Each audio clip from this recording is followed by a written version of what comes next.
السلام علیکم ورحمۃ اللہ وبرکاتہ۔ نحمد و نصلی علی رسولہ الکریم، اما بعد، فاعوذ باللہ من الشیطان الرجیم، بسم اللہ الرحمن الرحیم۔ رب اشرح لی صدری ویسر لی امری واحلل عقدۃ من لسانی یفقہوا قولی۔ رب زدنی علما، رب زدنی علما، رب زدنی علما، رب یسر ولا تعسر وتمم بالخیر۔ اللہم افتح علینا حکمتک وانشر علینا رحمتک یا ذا الجلال والاکرام۔ ربی اعنی علی ذکرک و شکرک و حسن عبادتک۔ اللہم اعنی علی ذکرک و شکرک و حسن عبادتک۔ رب اغفر وارحم وانت خیر الراحمین۔ اللہم فقہنا فی الدین، یا مقلب القلوب ثبت قلبی علی دینک، یا مصرف القلوب صرف قلبی علی طاعتک۔ اللہم الہمنی رشدی واعذنی من شر نفسی۔ اللہم انی اسألک الہدی والتقی والعفاف والغنی۔ ربنا آتنا من لدنک رحمۃ وہیئ لنا من امرنا رشدا۔ اللہم لا سہل الا ما جعلتہ سہلا وانت تجعل الحزن سہلا اذا شئت۔ اللہم ارنا الحق حقا وارزقنا اتباعہ وارنا الباطل باطلا وارزقنا اجتنابہ۔ ربنا لا تزغ قلوبنا بعد اذ ہدیتنا وہب لنا من لدنک رحمۃ انک انت الوہاب۔ آج ہم اپنے لیسن کا آغاز کرتے ہیں آیت نمبر 122 سے انشاءاللہ۔ قرآن کا سفر، قرآن کے ساتھ بیتی ہوئی گھڑیاں کیسے فیل کرتے ہیں آپ؟ یقین جانیے، جو لمحے، جو ٹائم ہمارا قرآن کے ساتھ گزرتا ہے، دل کو کیسی خوشی اور اطمینان نصیب ہوتا ہے۔ یہ اللہ کی بہت بڑی رحمت ہے۔ کبھی اس کو فیل کر کے دیکھیے کہ کبھی جب آپ تنہا ہوں، کوئی آپ کے پاس نہ ہو اور آپ کا باتیں کرنے کا دل کرے، تو اپنے اللہ سے باتیں کریں، اپنے دل کی باتیں اپنے رب سے کریں، اپنے رب کو سجدوں میں یاد کریں۔ نبی صلی اللہ علیہ وسلم جب بھی کوئی ایسا موقع ہوتا تھا، کسی تکلیف، کسی پریشانی، کسی حاجت کا، تو صحابہ کہتے ہیں ہم دیکھتے تھے کہ اللہ کے رسول کیا کر رہے ہیں، تو اللہ کے رسول نماز پڑھ رہے ہوتے تھے۔ تو ہمیں بھی جب بھی ایسی کوئی بات پیش آئے جس کا سلوشن ہمیں سمجھ نہ آئے، تو ہمیں فوراً اپنے رب سے رجوع کرنا ہے، اپنے رب کی طرف پلٹنا ہے، اپنی رب کی طرف آنا ہے اور اس سے ڈھیروں دعائیں مانگنی ہیں، اپنے دل کا حال اپنے رب سے بیان کرنا ہے۔ دیکھیں لوگ تو اکتا جاتے ہیں، ہم ان سے کتنی کر سکتے ہیں بات؟ ایک دفعہ وہ سنیں گے، دوسری دفعہ سنیں گے، تیسری دفعہ وہ کیا کہیں گے؟ ہمارے پاس بیٹھنے سے ہی جیسے احتیاط برتیں گے کہ ہم اس کے ساتھ نہ ہی بیٹھیں، ہم بیٹھیں گے تو یہ اپنی باتیں شروع کر دے گی۔ تو لیکن اللہ کیسا رحیم ہے، کیسا شفیق ہے، کیسا رحمان ہے کہ ہم اس کو جب پکاریں وہ ہماری پکار کو سنتا ہے۔ دن ہو یا رات کی گھڑیاں ہوں، جو بھی ٹائم ہو، ہم صبح و شام اور پہر اور رات کی گھڑیوں میں اللہ کو پکاریں، اللہ ہماری سن رہا ہوتا ہے۔ اسے تو نہ اونگ آتی ہے، نہ نیند آتی ہے۔ تو ہمیں اپنی زندگی کے ان لمحات کو غنیمت جاننا ہے۔ ہمارا قیمتی ترین اثاثہ، جیسے میں نے پہلے بتایا، ہمارا وقت ہے، تو اسے ہم نے بہترین کام میں، اللہ کی یاد میں گزارنا ہے، اللہ کی اطاعت میں گزارنا ہے، اپنے آپ کو اللہ کے حوالے کر دینا ہے پورے کا پورا۔ اپنی مرضیاں نہیں کرنی، اپنی مرضیاں چھوڑ دینی ہیں اللہ کی رضا کے لیے، اللہ کی جنت کے لیے، ہمیشہ ہمیشہ کی زندگی کے لیے۔ کہ نبی صلی اللہ علیہ وسلم نے کیا کہا کہ عارضی زندگی، جو دنیا کی زندگی ہے، جو چند روزہ زندگی ہے، اس کو کس پر ترجیح دو؟ ہمیشہ ہمیشہ رہنے والی آخرت پر ترجیح دو۔ کہ ہمیں دونوں میں سے ایک کو ضرور چھوڑنا ہے۔ جو اپنی دنیا کو ترجیح دے گا، اس کی آخرت اس سے چھوٹ جائے گی، دونوں کو ساتھ لے کے نہیں چل سکتے۔ اور جو اپنی آخرت کو فوکس کرے گا، اس کی دنیا چھوٹے گی، جو اپنی دنیا کو فوکس کرے گا، اس کی آخرت کا نقصان ہوگا۔ تو ہمیں اپنے آخرت کے نقصان سے بچنا ہے۔ سیدنا یوسف علیہ السلام ہم دیکھتے ہیں، جب اللہ نے ان کو مصر کی بادشاہت دے دی، اتنا بڑا عہدہ دیا، ان کی سارے فیملی ممبران کو ان کے پاس اکٹھا کر دیا، اور سب ان کے پاس تخت پہ بیٹھے ہوئے تھے، ان کے والدین، انہوں نے اونچے تخت پر بٹھایا، اور سب بھائی ان کے لیے تعظیم کے سجدے کے لیے جیسے ان کے آگے جھک گئے۔ اس وقت میں تعظیم کا سجدہ جائز تھا۔ تو اس وقت میں اتنا آنر ملنے کے بعد ان کے لبوں پہ دعا کیا تھی؟ فاطر السماوات والارض انت ولی فی الدنیا والآخرہ، اے زمین و آسمان کے بنانے والے، دنیا اور آخرت میں تو میرا کارساز ہے۔ توفنی مسلما والحقنی بالصالحین، تو مجھے مسلمان فوت کرنا اور نیک اور صالح لوگوں کے ساتھ ملانا۔ تو ہم بھی اپنی دعاؤں میں اس دعا کو کثرت سے مانگا کریں، توفنی مسلما والحقنی بالصالحین، کہ باری تعالیٰ جس طرح تو نے ہمیں مسلمان پیدا کیا تو ہمیں مسلمان فوت کرنا۔ چلیں آج کے سبق کا آغاز کرتے ہیں۔ اعوذ باللہ من الشیطان الرجیم، میں پناہ مانگتی ہوں اللہ کی شیطان مردود سے۔ بسم اللہ الرحمن الرحیم، شروع اللہ کے نام سے جو بڑا مہربان نہایت رحم کرنے والا ہے۔ آیت نمبر ہے 122۔ یا بنی اسرائیل اذکروا نعمتی التی انعمت علیکم وانی فضلتکم علی العالمین۔ اے بنی اسرائیل، یعقوب علیہ السلام کا لقب تھا نا، میں نے آپ کو بتایا، بنی اسرائیل، ان کو اس قوم کو خطاب کر رہے ہیں۔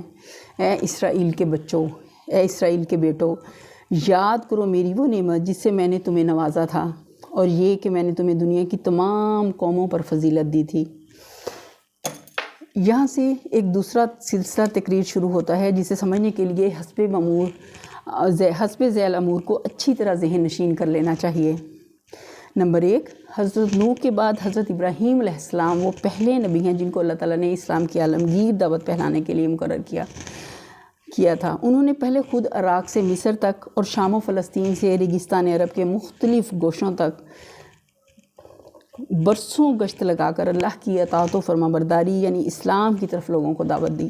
پھر اپنے اس مشن کی اشاعت کے لیے مختلف علاقوں میں خلیفہ مقرر کیے۔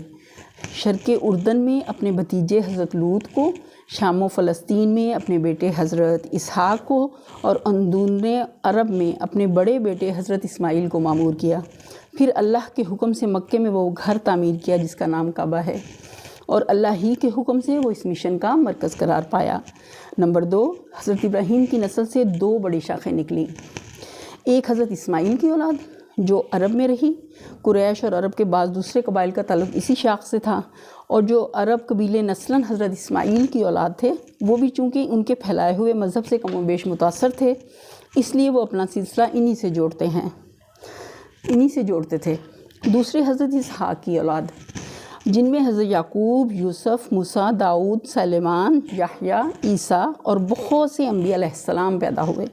جیسا کہ پہلے بیان کیا جا چکا ہے کہ حضرت یعقوب کا نام لقب چونکہ اسرائیل تھا، اس لیے یہ نسل بنی اسرائیل کے نام سے مشہور ہوئی۔ ان کی تبلیغ سے جن دوسری قوموں نے ان کا دین قبول کیا، انہوں نے یا تو اپنی انفرادیت ہی ان کے اندر گم کر دی، یا وہ نسلاً تو ان سے الگ رہے مگر مذہباً ان کے متبع رہے۔ اسی شاخ میں جب پستی و تنزل کا دور آیا تو پہلے یہودیت پیدا ہوئی اور پھر عیسائیت نے جنم لیا۔ نمبر 3، حضرت ابراہیم کا اصل کام دنیا کو اللہ کی اطاعت کی طرف بلانا اور اللہ کی طرف سے آئی ہوئی ہدایت کے مطابق انسانوں کی انفرادی زندگی کا نظام درست کرنا تھا۔ وہ خود اللہ کے مطیع تھے، بہت فرما بردار۔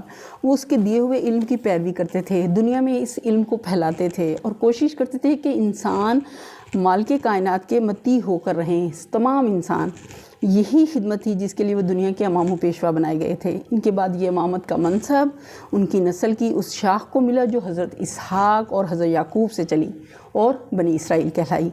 اسی میں انبیاء پیدا ہوتے رہے، اسی کو راہ راست کا علم دیا گیا، اسی کے سپرد یہ خدمت کی گئی کہ اس راہ راست کی طرف اقوام عالم کی رہنمائی کرے، اور یہی وہ نعمت تھی جسے اللہ تعالیٰ بار بار اس نسل کے لوگوں کو یاد دلا رہا ہے۔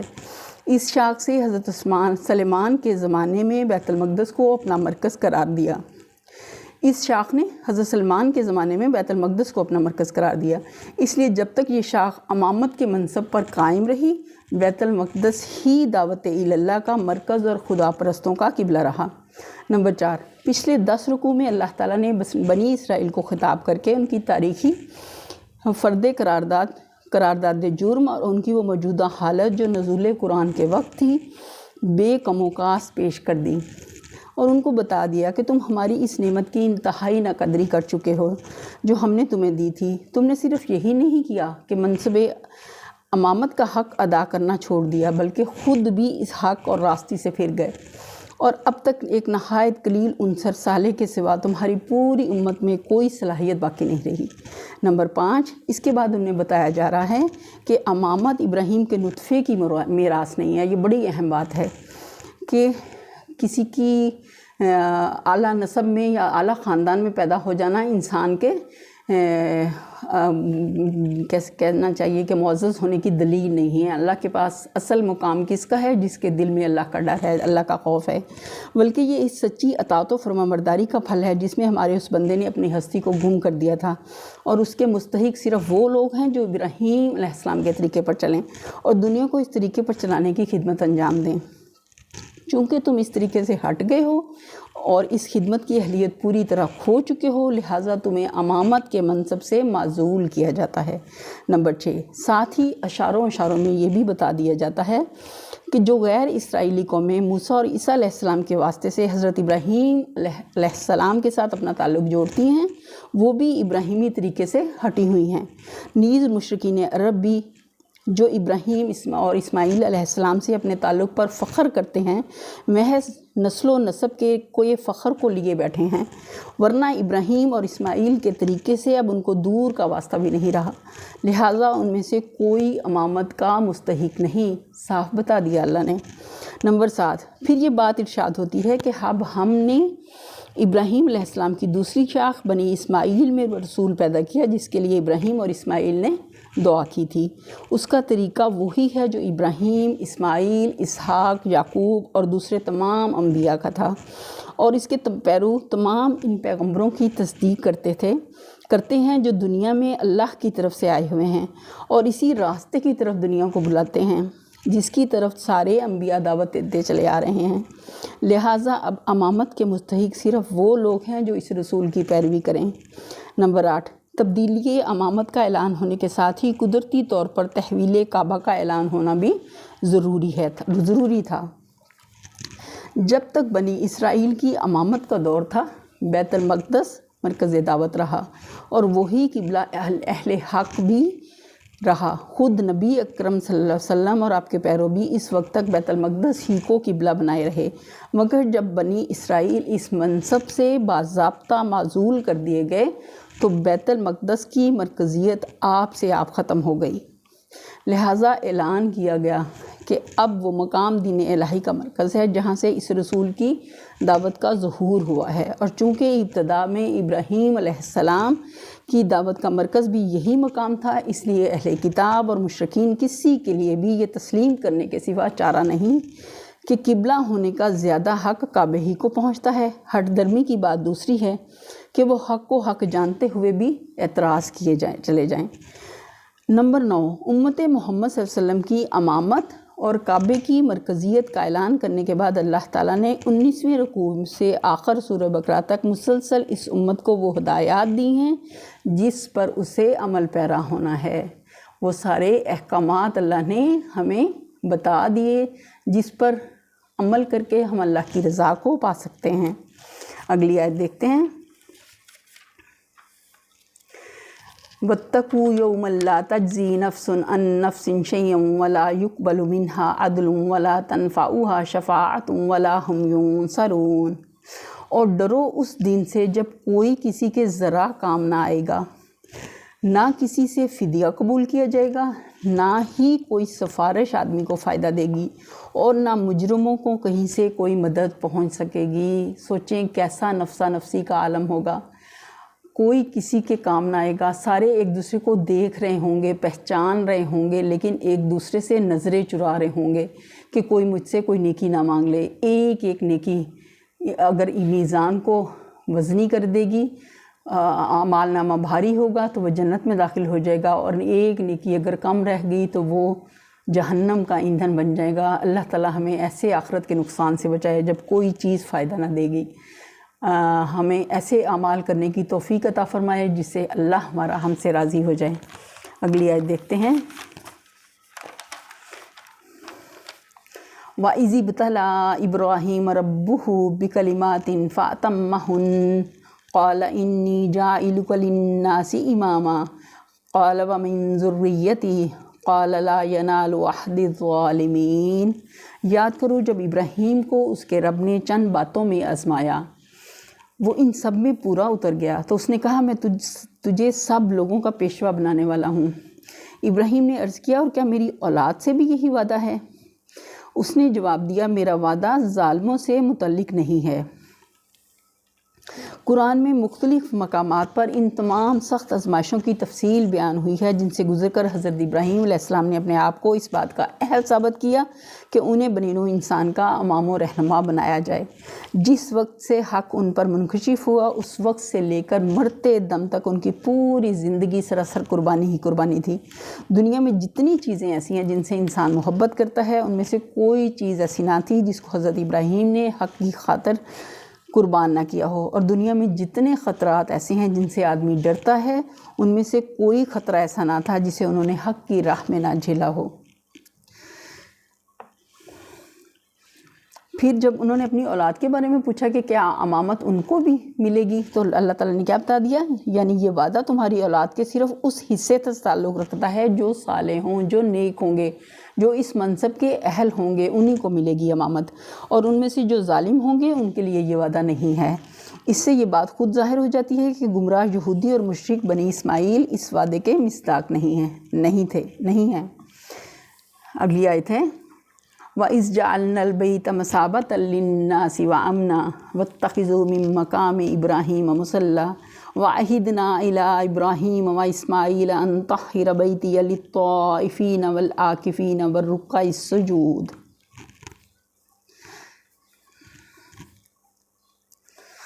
اور یہ کہ ہم نے اس گھر کعبے کو لوگوں کے لیے مرکز اور امن کی جگہ قرار دیا اور لوگوں کو حکم دیا تھا کہ ابراہیم جہاں عبادت کے لیے کھڑا ہوتا ہے اس مقام کو مستقل جائے نماز بنا لو، اور ابراہیم اور اسماعیل کو تاکید کی تھی کہ میرے اس گھر کو طواف اور اعتکاف کرنے اور رکوع اور سجدہ کرنے والوں کے لیے پاک رکھو۔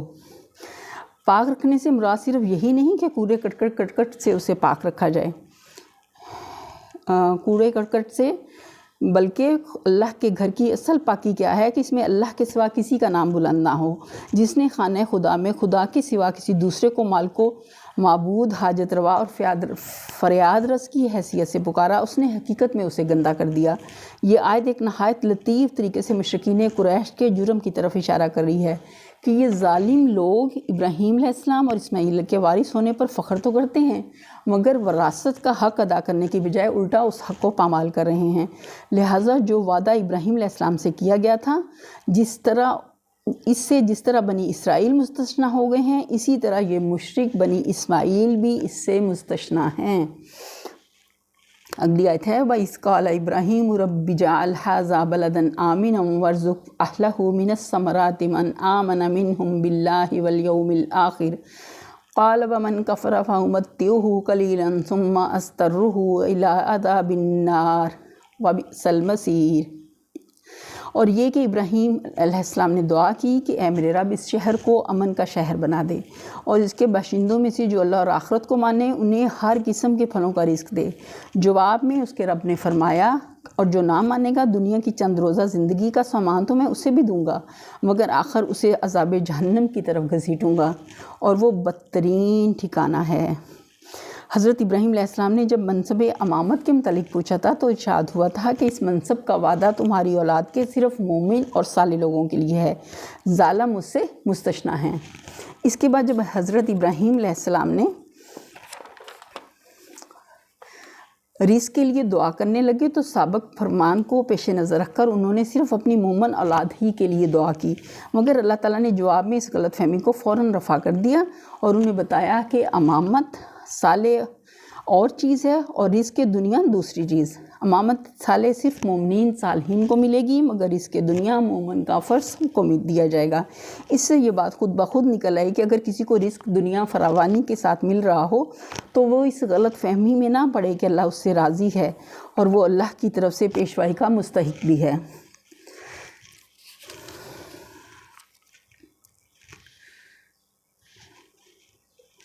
یہاں ہمیں اللہ تعالیٰ نے کہ رزق کی دنیا جس کی کو کثرت سے ملی ہو تو اس کا یہ مطلب نہیں ہے کہ اللہ تعالیٰ ان سے راضی ہے۔ اللہ تعالیٰ دنیا تو اس کو بھی دیتا ہے جس سے وہ ناراض ہو، لیکن دین صرف اسے دیتا ہے جسے اللہ پسند کرتا ہے۔ اللہ تعالیٰ کہتے ہیں نا کہ جس کے ساتھ اللہ بھلائی کا ارادہ کرتے ہیں اس کے سینہ اسلام کے لیے، قرآن کے لیے کھول دیتے ہیں، شرح صدر کر دیتے ہیں۔ تو ہم اللہ سے دعا کرتے ہیں کہ اللہ تو ہمیں اپنے دین کے لیے چن لے، ہم سے اپنے دین کا بہترین کام لے لے، ہمیں سارے ایسے کام کرنے کی توفیق عطا فرما جس سے تو راضی ہو جائے۔ یہیں پر ہم اپنے سبق کا اختتام کرتے ہیں۔